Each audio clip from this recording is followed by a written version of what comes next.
I am super excited about this one because we are the two Substack noobs, right? We are brand new. Let's say you are 2 weeks, I'm 3 weeks, something. And we are just hanging out here and bringing us stuff from other worlds. And I love to hear your story. But before we're going to jump in, I really like to introduce yourself to the rest of the world, who you are, what you do, and what you stand for. Floor is yours. I'm Krista. I run Unignorable Brands, which is a portfolio business. And my latest product is FU Money, which I've been talking to you about offline, that I'm launching something about and giving away one free spot for my new program. But I've been in marketing 20 years. I built and sold an 8-figure agency and actually pivoted my life totally. At 38, I found myself unemployed, trying to get hired for 2 years, hired 3 career coaches, applied to over 200 exact perfect jobs for me, spent tons of time and money networking. That's how I discovered LinkedIn, and still couldn't get hired. So then I know it sounds crazy, right? I guess I was overqualified or whatever, but it didn't work out. And so I was basically forced to make a decision. No, I'm not going to continue this. I'm going to go all in on entrepreneurship. So at age 40, I found myself basically just completely starting over from scratch. And over the past 6 years, I have tried out 12 income streams. So I've tried everything just to figure out, like, would I be a good affiliate? Would I be a good investor? Would I be, a good founder? And I've pivoted 6 times. I think that has to do also with my ADHD. Uh, but here I am today. And again, I'm very much excited to start something new. So 2 weeks ago, I said, this is my second try to come to Substack. Last year, I joined the wrong cohort, which was excellent, but it was really for writers, like professional writers who weren't monetizing. They were just like, writing really nice things. And I was like, no, bye. So I left Substack, and I regret that, because imagine how further along I would be if I would have stuck it out and like learned better. Like, no, that's just one side of it. But I came 2 weeks ago because so many people on my platform, LinkedIn, are talking about Substack. And more people are talking about Substack. So I was like, no, I gotta go. I just gotta do it. And you know what I'm discovering, Virgil? We'll talk about this, but it's like Twitter in 2019. It's like so poppin'. It is so freaking cool here. So yeah, so we'll get into that, but that's all about me. And today I have like about 12 different titles, guys. So don't ask me what I do. Just come over and hang out with me, and you'll very quickly understand. So cool, so cool. First of all, let's acknowledge some people tripping in. David Grasse is my buddy. Thomas is joining. Joe Casobona. That name is Joe. insane. Joe is Casobona. awesome. Casabona, and I'm jealous. But anyway, yes, we are here 2 months, and yeah, I get you because when Two I arrived, weeks. like Two weeks. 2 weeks, 2 weeks. yeah, You two said weeks, 2 months, man. Two yeah, weeks. yeah, no, but I'm here 3 weeks or something. So 2 weeks you're here, I'm here. What is it? 3 weeks and a little bit. And the thing that I really love about the vibes here is well, first of all, the people, and nobody cares. Let me put it straight. People care, but the thing is that they do their own thing, and they believe what they stand for. And most of them are not trying to be somebody else. Because if you look at LinkedIn, for example, and I love LinkedIn, right? I have many friends there. I'm growing there and do stuff there. But I have sometimes the feeling that everybody there tries to be something that they're not. And that is not what's happening here on Substack. And that's why I love it so much, because now I finally can be myself. But let me take you to the first days of Substack. So what was your experience when you came back for the second time? Yeah, okay. So let me just say that anyone who tells you, oh, I started from zero and I grew my following to so much in so much time is bullshit. Sorry, but it's true. Because I came from LinkedIn, where I have a big following, right? I mean, I have a really great group of people. So even when I say I go to a new platform, I don't really start from zero, right? I start with my reputation from a different platform. Um, But I think like when I came over here, I was like really nervous because, like I said last time around, it was all professional writers. And what you said about people can be themselves, I want to say that I've discovered that that's actually a twofold, okay, Virgil? And I think we should call it out as it is. So, on one hand, you're absolutely right. Like, I feel like I can be so much more free over here than I could be on LinkedIn. Like, I'm dropping F bombs and I'm putting out gifts and like I'm being goofy. I'm really funny, but on LinkedIn, I feel like I have to wear my suit and tie. You know what I mean? Like I have to be careful. And also, LinkedIn is like, they police you. I mean, they're owned by Microsoft. So obviously, they have like a lot of like political correctness. You can't do this and that. So it's true that I love that vibe on Substack. It feels like the Substack founders are letting us do more. But there's another side of it that I've discovered. On LinkedIn, you know who you're talking to. So I see LinkedIn is pretty good about policing your real photo and your real name. And then there's also this thing called a verified badge where they get your ID to be like, this is really Virgil or this is really Krista. And what I've discovered is Substack is exactly like Twitter in 2019, where people can make up shit and pretend to be someone they're not. So I've already been blocking people who are either impersonating me. I have 3 other Krista Leones who took my profile photo and created fake accounts. I blocked someone who's pretending to be my client and wanted to follow me.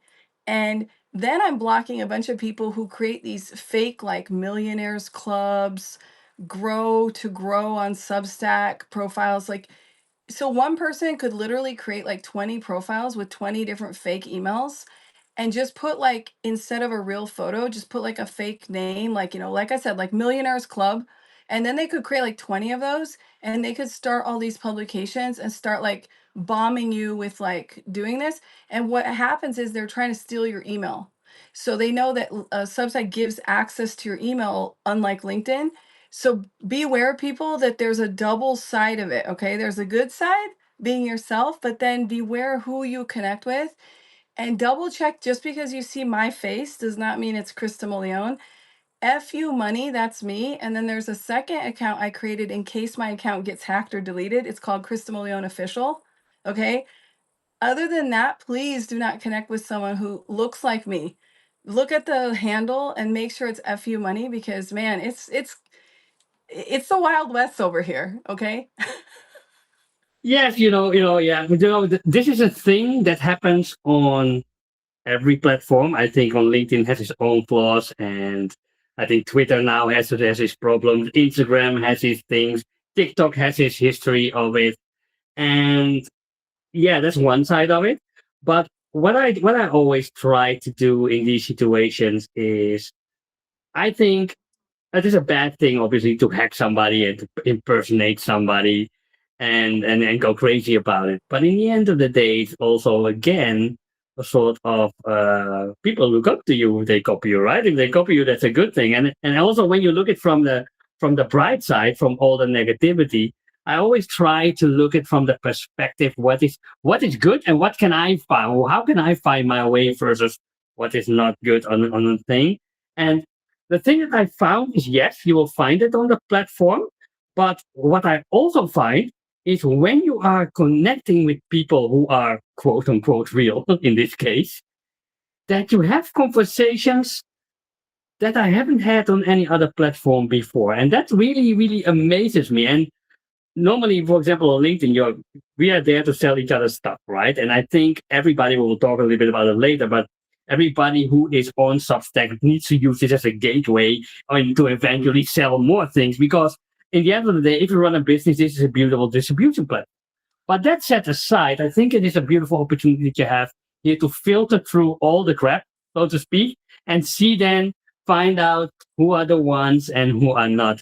And that brings me immediately to the next part of this whole conversation with you, Krista, is building offers and selling yourself. Because what I've also found on Substack, especially, is that people are really or not afraid to sell, but I feel a little bit like it's not the right place, and that's a common thing among people who start out. But I see it's also a lot of people who are more advanced, right, in business. They are afraid to put themselves out there.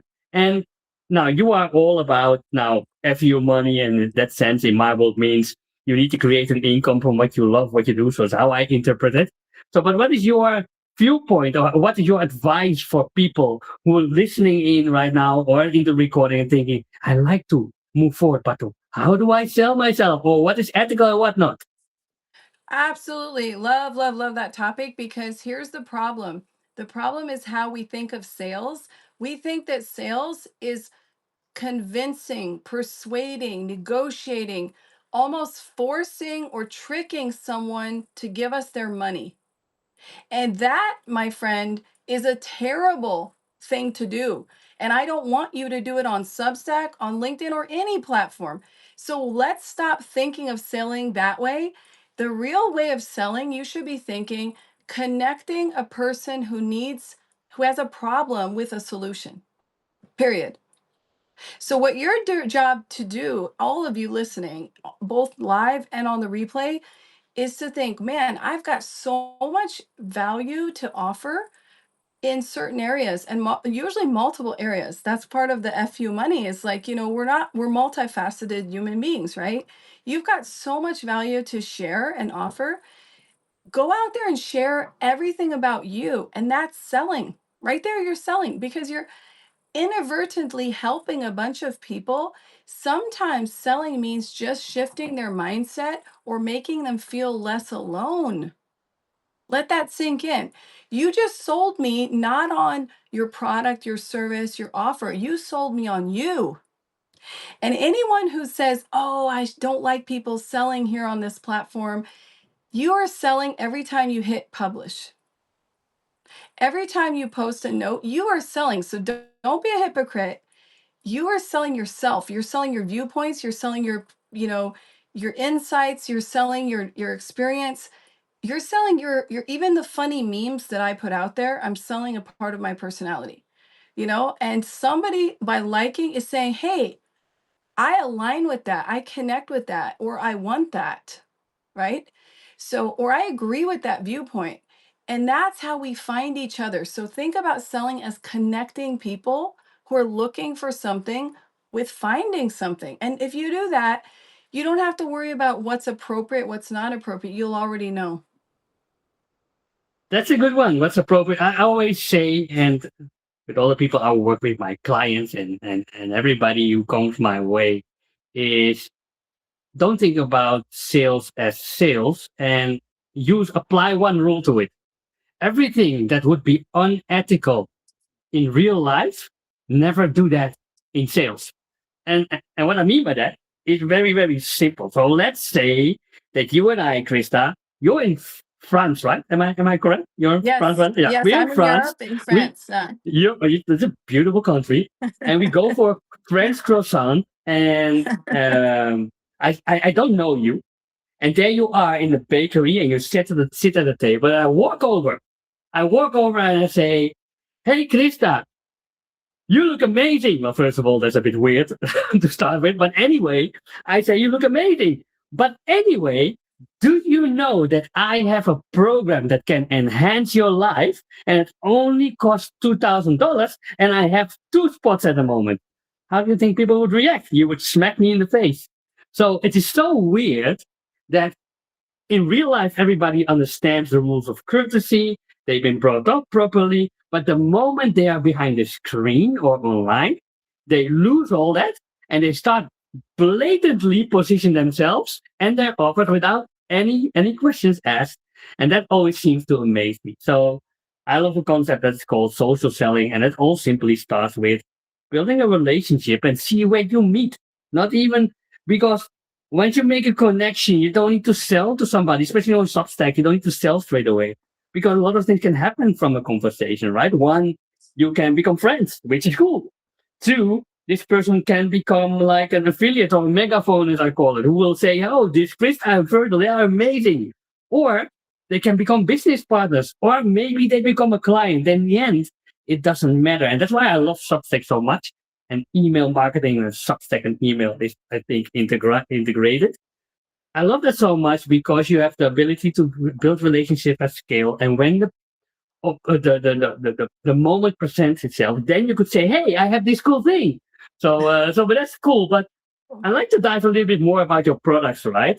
about because you're saying you're running multiple and you sell different things. Now, if I'm a beginner here, people are thinking here, hey, I'm on Substack. Yeah, I love to present myself, but what do you mean? FU money? What do I need to make 12 products? Do I need to be what? Please, where do I start? All right, guys. So thank you for asking that, Virgil, because FU Money is really passionate to me. Because my mother, she left, gave up her dreams and basically took a job for 30 years that she hated, but she thought that was the only option she had. She really thought, I have a daughter, I have to pay the bills. She was divorced at the time from my dad, and she thought that having a full-time job was her only option. Okay. And as you and I both know, because we're working as entrepreneurs, we know that there's more options, but entrepreneurship is not a catch-all for everyone, and I will not glorify it. I will not tell you listening, if shame on you for having a 9 to 5. We entrepreneurs are living the laptop lifestyle. I know you posted a very beautiful photo of you surfing or kite surfing, was it, right, Virgil? uh, but guess what, we can also do that on the weekends. You can have a wonderful 9 to 5 job and do it on the weekends. So we shouldn't glorify, we shouldn't demonize one or the other. What I want to do is I want to help people develop their own ideal plan for this season of their life. And I want to give them permission to change over their course of their life. So, what you wanted to do at 20 or 25 or 35 or 45 or 55 doesn't have to be the same. And that's what I love about the world we live in right now, is that you can build your FU money plan and you can revisit it. Maybe it's every 6 months, maybe it's every year. Maybe it's when you start feeling demotivated, like on a Monday morning, you're like, I just don't want to go do the thing that I'm getting paid to do. I don't feel the same excitement, the same sparkle that I used to. Then you should revisit your FU money plan. And essentially what it is it's just your compass, your roadmap towards what will work right now in your season of life. How much do you want to earn? How do you want to earn it? Where do you want to earn it? With whom do you want to earn it? That's simple. It's that simple. But yet, so many people don't, because they're following a guru who says, this is the path. You have to be an agency, or you have to be a high paid executive, or you have to open an AI agency right now, right?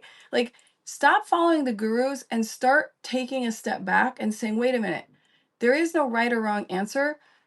Just like I have my custom made jeans, your jeans don't fit me, right? I mean, we're all different. So why are we trying to fit into employment or entrepreneurship or agency or consultant? We don't have to fit into any of those boxes, and certainly not long term. You can pivot at any time. That's what FU Money Plan is about. Well, it's good that you say you can pivot on every point, right? Because yes, we are being brought up in a society that we are structured in rules. You need to grow up, you need to do this, you need to do that, and then you need to go retire and then die. And that's how I brought up. I'm 52 now, and what I think is very very cool. Also, what I see a lot in entrepreneurship as a whole, not specifically on Substack, is that a lot of people who are older pivoting. And that is, I think is great.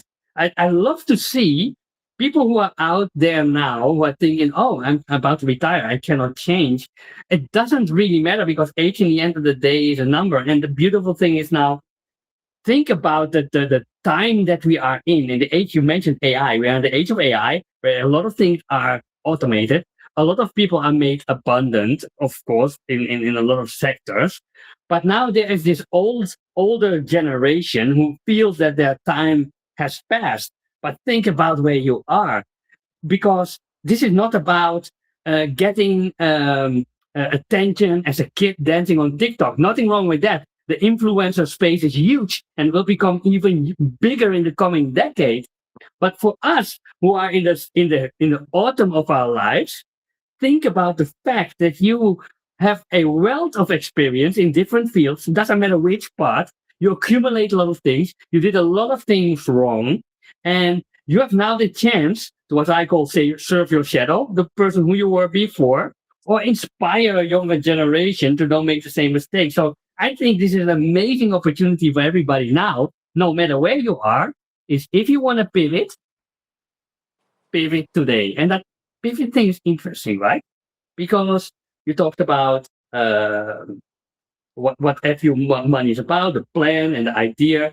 But the pivot, I think it's very interesting for people to understand because when is the right moment to pivot? That's a difficult question, by the way. Well, so first of all, I agree with everything you said, but I want to say that this applies to everybody because right now I have three Gen Z older children, right? They're in their 20s.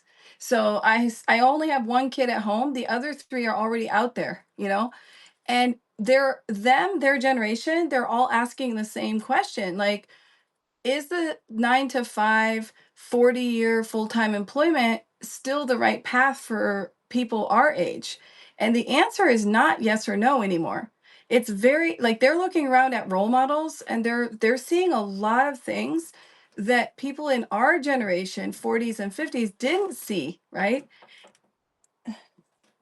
It's okay. Somebody knocking Oh, on the door. yeah, sorry. Come in, Ivy. You want to say hi? Don't worry. Oh, Hello. wait. Hold on. How are You you? can join. You can join. No, come in the front. Like this, right? Yeah, say hi. And now, Hi. Ivy, what do you want to be when you grow up? A doctor. Oh, Really? that's so How good. So cool. see, that's pretty cool. But if you would have asked my son, her brother, when he was like her age, he would say YouTuber or gamer, professional gamer, right? So we're in this really interesting time where people are pivoting. You can go get my purse and look for money, okay? She's gonna go with her friend now. A doctor and a doctor like a veterinarian. Veterinarian. She wants to take care of animals. So cool. Yeah. Two jobs. But you see, I mean, so there's a mix, right? We're in such a weird One job is teacher. and a teacher. You see, Wow. no, this is a great example, Virgil. She just named 3 different professions, right? And think about it. We're always taught that we have to know what we want to do when we grow up, but then we become 20 and we're like, what the hell is going on? I don't know what I want to do. Then there's family pressure. Then there's society pressure. Then there's status pressure, right? Which profession has high status? Entrepreneurship sometimes has high status, but sometimes it's considered struggling unemployed person, right? It's or freelancer or poorly paid consultant, right? So we have to really stop that and stop letting destiny, society, pressure from from our cultures or our family backgrounds drive who we become. And we have to take charge of our own destiny because we only have one life. And at any time, 20s, 30s, 40s, 50s, you're ready for something new. You need to put together an FU money plan. And then your offers, going back to tying these two together, have to meet a specific problem for a specific group of people that you personally, either firsthand or secondhand or both, can relate to. So I never advise people to try to create an offer that they have no idea about. They've never done it themselves, they've never had the problem. I got the Oh, thank you. They've never had, this is really important. Would you agree with me on that part about like not trying to just go out and be like, oh, I'm going to start an AI agency because I don't know AI, but apparently you can make a lot of money. I would prefer to hear from someone who is like, I've struggled with a problem. I found a solution. Now it worked for me. I'm my best case study. Now I'm going to offer it to other people. Period. Yeah, well, 100% I agree with that part. The thing is that most of the time you're gonna find the thing that you are good at. You're gonna give that to the It's in the bathroom. place that's close to you, right? The thing that is close to you. And a lot of people, like you say, an AI agency or any trend, any given trend. I know people in my peer group. I have this small group of people that I always bound with, as I call it, and that those are entrepreneurs of all kinds of levels. And basically, we have ideas and exchange things just for the sake of exchanging. And one of them has a knitting business. Now you Yeah. might think, will this work? Well, this guy does better than me. So at the end of the day, it doesn't really matter what he brings to the table. It is about what is close to you, and again, what you're passionate about, the intersection of your passion and your skill at that point, and then you can really make any offer as long as you can identify a problem and give your unique solution, because a problem can be solved in multiple ways, obviously, and people are looking for different options. But if you have a unique way, then you're always 50%, then you're 50% there. Well, honestly, the only business I think will fail in your life is the one that you don't love and that you can't get proven results in. But you don't have to be the top of the line, right? I'll go to someone's house on your phone. Okay. You can call it. Okay, I will. I will. So you just have to be one step ahead of the person, right? You don't have to have, like, if you want to be a YouTube coach, you don't have to have a million followers. You don't have to be Mr. Beast, right? You just have to be somebody who figured out how to get to a certain level that's one step above the people you're trying to serve.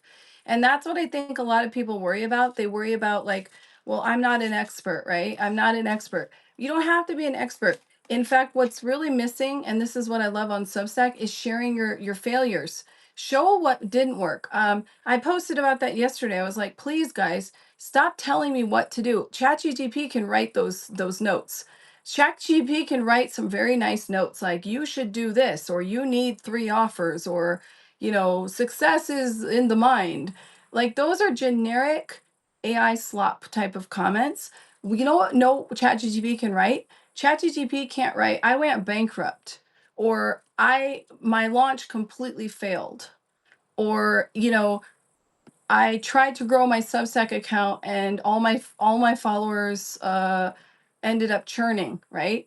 Like those are the kind of stories that I want to hear about. That's why I'm here on Substack, where people should be authentic. But what I'm always looking for is, can you tie it back to your real life? And if you can't, then you're no better than ChatGPT. Like I want to follow people who can tell me this is what I learned from that experience, right? I effed up and now this is what I'm doing differently. Or I tried that and here were some of the good things. Here are what, for me, what worked, what didn't work. Those are the people who I'm here to follow. And those are the people who I think are going to succeed in this new trust economy. 100%. I like to take the time to acknowledge some people who are in here. We're now getting stronger here. I see Marina joined, Olamide joined, Lena Driscoll joined. Let me see, Daniela joined, Nitesh, and I see some comments. Here, I gave up my corporate job because I felt like I was placing myself in jail. Now we can relate all to the jail sensation, because I think every entrepreneur started as a employed, right? Because that's where most start. And they're very rare that some people just start out of nowhere. But it's good. You always started with something, and I think this is a great thing. So while I slowly crawl towards the end of this conversation, I really like to ask you this final thing. And you touched upon why you're here. You touched about Substack and the pros and cons, and LinkedIn and the other platform. We talked about multiple things. But how do you see the future for yourself on Substack? And how can other people apply that vision of the future? That's a great question. I think that I came to Substack to share my voice and to build a community around people who, again, are looking for that kind of content, right? So I'm looking to connect with people who are thinking about the future of their work. Should they stay in their corporate job? Should they quit? Should they start a side hustle? Should they not? Is their business going the way they expected, or are they ready for a pivot? Are they feeling burnt out and no longer interested? Even people who have 7-figure businesses sometimes quit and walk away. So I'm looking for those people who are at that corner of like pivoting, and I'm there to help them create their FU money plan so that they have a little bit of space and time to think things through and then figure out, like, with confidence what they should be doing next. Not forever, not permanently, but like next, for the next, like let's say a year. Okay. And I'm going to share my life experiences on Substack. That's today I just posted another article. I'm going to continue sharing that, and hopefully people who are in that situation or can relate to those thoughts or feelings I've had will find my articles and will start following me and then connecting with me and building a community, because my goal is to build the FU Money community, the FU Money Builders community to be exact, with people who really feel like passionate about what they're doing, but more importantly, passionate about following their internal compass, not a guru's compass, not society's compass, not your family or your cultural values or your status compass, what you feel in your heart. And that's what I'm going to continue doing on Substack. If it works or not, Virgil, that's TBD. I just started this will be the third week, right? Monday today. So, or Tuesday already. So you see, this is my third week. This is my third week. And you too. Um, and connecting fully and passionately with people. When you engage with me, it's really me. I don't have anyone impersonating me. If you find someone who's impersonating me, please report them, because it's really me. When you talk to me, I answer my DMs, I answer all my comments. I sincerely have zero ego. I really just want to connect with people. So let me try that and see if that works, then I succeeded here on Substack. Period. Amen to that. So I like to share some final words. Of first of all, thank you, Crispa, for being here and accepting my request. I'm internally grateful for that. And for the rest, I want to really encourage everybody in the chat here who don't know each other yet, follow each other. Because the thing here is that's how we grow. When we follow each other, we connect with each other, send each other a DM, send us a DM. This is how we do it. We do it together. And I'm looking forward to see you all soon, somewhere in the notes, in the articles. Krista, I'd like love to see your things happen in front of me and share with me, and we will stay in touch. Everybody have an amazing morning, evening, midday, wherever you are in the world. We say goodbye, God bless, and take care. Thank you, Krista. Thank you for having me, Virgil. Bye bye.